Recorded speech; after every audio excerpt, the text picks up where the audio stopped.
There were many who sat at home yesterday listening to the speech by Michael Noonan, and also by the sat at home on Monday listening to the speech by Brendan Howland. And they were listening and they found themselves in utter despair at what the next few weeks, months and possibly years are going to be like for them. I was reading the comprehensive expenditure reports which were published this morning, and they read like a litany of punishments to those who are less well off in our society.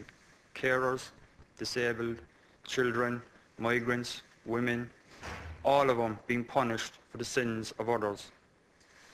And the very sections of our society who I've just mentioned, who received little or nothing during the Celtic Tiger years, are going to receive little or nothing from now on, except more political rhetoric from the government, who is going to come out and tell them that we're in deep financial circumstances, not of their making, but unfortunately they're responsible for fixing it by paying for it.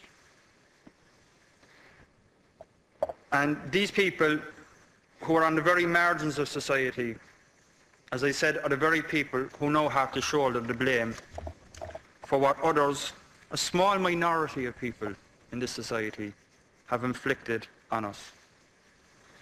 And there's no doubt in my mind, Minister, that the budget was designed cynically to protect that small minority in society at the expense of our most vulnerable. And I say that from just listening to the two speeches over the last 2 days, from reading the material, but even if you look at the performance of the Minister for Finance last night on prime time, and listen very carefully to what he said, and he said some very telling things with regard to this government's attitude to those who are less well off in our society. And even more tellingly, his attitude to former members of his own party. First of all, he spoke of a mysterious group of lobbyists who went to the government seeking a reduction in payments towards young people with disabilities. And he even had the cheek last night to refer to these people as wayward children. An absolutely disgraceful comment, which I hope he comes out and apologises for, because he should apologise for it. But it got me thinking about who this mysterious group of lobbyists were. And we've since found out through leaders' questions today and yesterday from the Taoiseach that the lobbyists, well, according to the government, were the parents themselves. Now, I know there's parliamentary language, so I'm not going to call anyone a liar, but there is certainly no doubt, in my opinion, that somebody is telling an untruth in this matter. Because in my 11 years as a local councillor in Cork City Council, and in my short time in here, 9 months as a TD, not once have I ever received a lobbying email, letter or phone call from a parent of a disabled child asking that their income be cut. And I doubt if any other TD in this chamber has ever received it.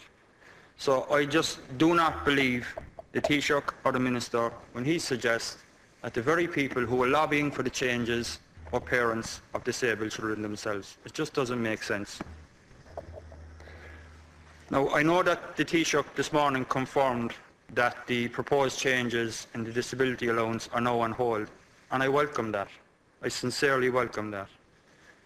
And a review is all well and good, but let's be very clear as well, a review is not a reversal, and what's needed here is a reversal.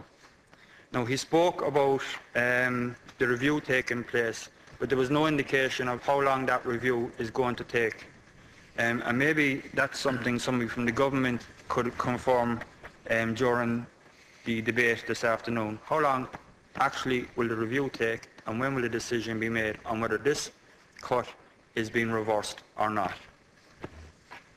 I want to turn briefly, Ciancora, to the issue of the VAT, and I've listened to some of the rationale behind the increases on VAT. The Minister for Finance has implied that those on lower incomes spend a higher percentage of their income on items such as cigarettes and public transport and alcohol and other various products, while those on higher incomes spend a greater portion of their income on things like pension pots and so forth, pension schemes. And when I take that into account and I look at it, and I've done some research on the figures in terms of VAT, and the poorest 10% of our population spend 14.9% of their income on VAT. And more than 75% of that spend on VAT is actually spent at the higher rate, while the richest 10% in society, compared to their income, pay about 7% on VAT. Now, even those figures will tell you that those on lower incomes are going to be hit more as a result of this rise in VAT. And there's no doubt in my mind that the budget was designed by people who believe, who probably talk about eliminating poverty, but actually have no real political ambition or will or policy to achieve that. Because there's no doubt that the very less well-off in our society get the very minimum of what they should be getting. And sometimes they don't even get that. They don't even get their basic rights. And we've seen that in the whole issue on disability. I was reading an article recently by Vincent Browne, and he was quoting W.T. Cosgrove, who I'm sure many on the Fine Gael bench admire. And one of the quotes he printed in a newspaper article were, "People reared in workhouses are no great acquisition to human society. As a rule, their highest aim is to live at the expense of the ratepayers, and as a consequence, it would be a decided gain if they took into their heads to emigrate." And I was reading that and I was thinking about the current economic situation we're in, and it's great to see that Fine Gael have stayed true to their politics, because Fine Gael actually now see immigration as the only safety valve and solution to our economic woes. You have 2 minutes, Deputy. How many? 2 minutes. Out of sight, out of mind. I just want to talk about the role of Labour in the budget, because we all know there was negotiations and prolonged backroom discussions in how the budget was drafted and how some elements within the government felt they needed to protect the wealthy rather than those less well off. Now, like other deputies in Sinn Féin, we weren't privy to that debate, which is more the shame, because if we had, we wouldn't have rolled over as easily as Labour on some of the issues. But I can picture the scene in my head. I can picture Rory Quinn in one corner, absolutely sulking at being forced to accept Fine Gael's way rather than Labour's way on registration fees. He's probably thinking to himself right now, actually Frankfurt's way is probably not as bad as Fine Gael's way. I can also see Minister Joan Burton in the other corner attempting to make her position on disability as Thatcherite as humanly possible in a cynical attempt to endear herself to the Taoiseach.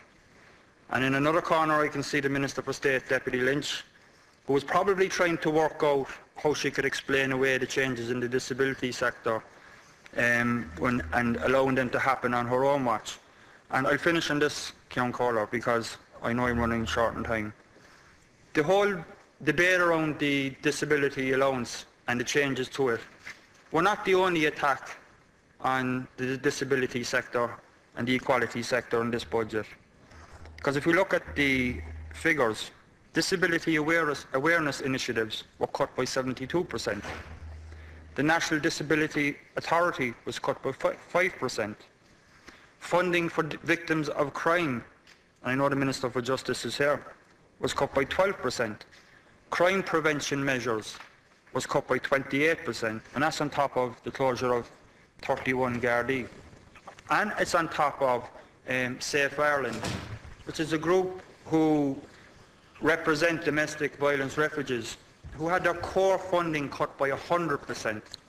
And that follows on from the news last week when we saw the People with Disability Ireland who had their funding cut by 100%. Absolutely disgraceful measures. There's nothing in this budget which anyone who are on social protection, low and middle incomes, have to look forward to. And there was one... You're over time, Deputy. Okay.